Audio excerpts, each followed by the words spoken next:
Isang araw, nagmamaneho sa gubat,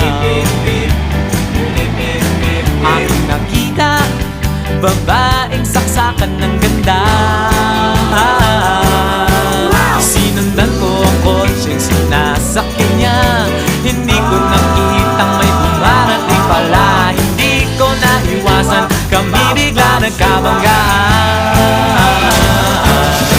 Nung magkamalay, ay nasa ospital na ako.